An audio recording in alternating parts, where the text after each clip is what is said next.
Hello y'all! Welcome back to another video dedicated to help you break out of any toxic patterns or behaviors in your romantic or your relationship life. In this video, we're going to be going over how to decide whether or not it's time to leave or stay in a relationship. Funny thing is, I was searching up the same exact question a couple of years ago because I didn't know what to do in my relationship. If you're dealing with this conundrum right now, I just want to let you know that you're not alone, and it's definitely tough because deciding whether or not to leave a relationship is never easy. But you are watching this video for a reason, so I do want to help you get that clarity and reassurance that you need. Now, as a relationship and mindset coach, I do see my clients struggle with this same question on whether or not they should continue to pursue their relationship or if they should end it. And sometimes I see so clearly that they should end the relationship, but of course I can't tell them what to do because that would be morally unethical. But I do give them a series of questions and exercises that do help them decide whether or not their relationship is best fit for them. And since every relationship is so nuanced and different, it might be easy for you to rationalize and justify everything. And I've been there before, so I get you. But in order for you to get a fair evaluation, it's really necessary to look at this in an objective point of view. So all of those emotions and feelings of, but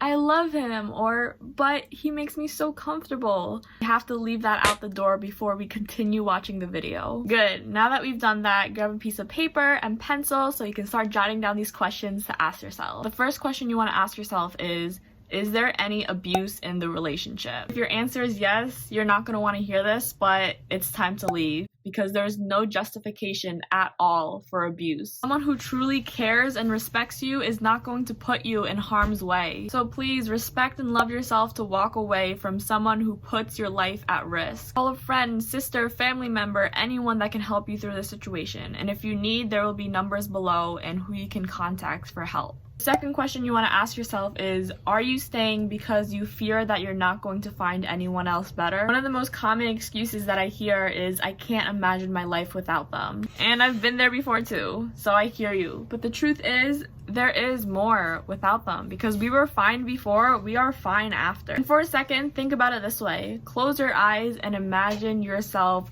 jumping off a cliff and then having wings and flying over the whole world. You're soaring over houses, you're looking at the ocean on the bottom, you're waving at the animals, the birds that are flying by. Now, if you can visualize and imagine that, even though that's impossible, then you can imagine your life without them. Now, the third question you want to ask yourself is, are you settling because you're lonely? Are you telling yourself things like, well, I've put so much amount of time and energy in the relationship and I didn't do it all for nothing? And I totally hear you, because I've been there before too. And you're right, you have invested a lot of time and energy in the relationship, but if it's not serving you, why are you continuing to put more energy and time? If you put it this way, yeah, I've had collections of Barbie dolls when I was younger as well. I used to put a lot of time and energy playing with it and collecting them. Does that mean I should spend more time playing with them, even if I've outgrown them before and it's not fun for me and it doesn't serve me anyway because it's not part of my lifestyle? No, it doesn't mean that I'm going to continue to exert my energy and time into something that does not serve me anymore, even though I've spent a lot of time with it in the past. Because the truth is, not everything deserves more of your time and energy. A lot of people stay in unhealthy relationships because they fear abandonment. Reality is, you're abandoning yourself when you continue to search for love and connection everywhere else except yourself. Remember, no company is better than unhealthy company. Are you really in love with them, or are you just in love with their potential? Are you trying to fix them or change them, thinking that they will finally see how much they've been hurting you and step up? Or are you waiting for the relationship to go back to the way it used to be in the beginning? You might be thinking, well, I see little glimpses here and there that he is changing and that he is growing. But the truth is, we can't change them. They will only change if they want to change themselves. Believing that we can change them will only lead to disappointment and resentment. So if you really want change to happen, it begins within yourself. If you're already showing up for yourself, setting boundaries, telling them what you really feel, what you really want,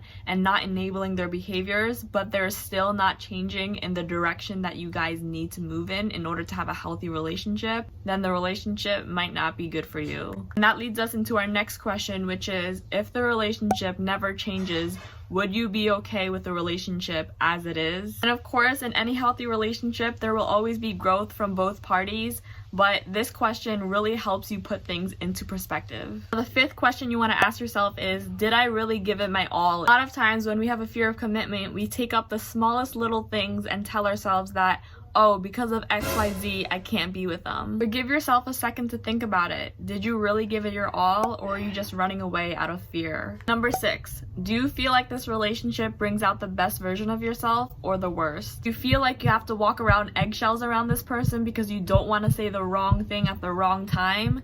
Then it's probably not a good sign. Remember, you will never be good enough for the wrong person. But that doesn't mean that you're not good enough. It just means that because they don't see it within themselves, they won't be able to see it within you. Not only are you supposed to feel comfortable to be yourself in a relationship, but you're also supposed to be encouraged to be the best version of yourself. Number 7, is there any respect or trust in this relationship? These two components are so important in any healthy relationship. So really evaluate for yourself. Are the issues that are occurring in your relationship minor or something that is major? Any healthy relationship requires forgiveness and grace from both sides of the parties. So if there's someone who is always wrong in the relationship or never wrong in the relationship, that is a red flag. But that leads us to our next question, which is, are forgiveness and grace being utilized to heal and grow in a relationship?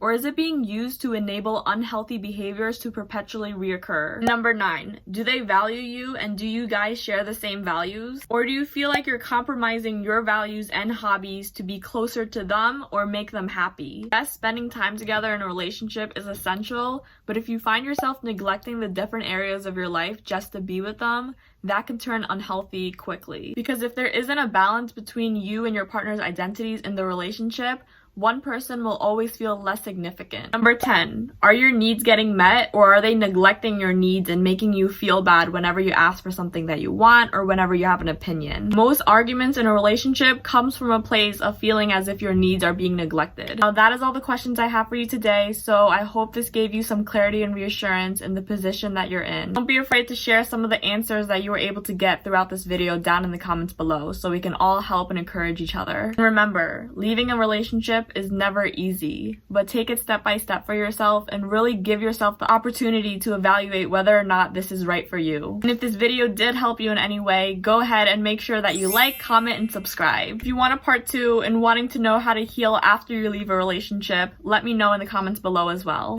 Thank you for watching today's video, and I'll see you in our next one. As always, you got this.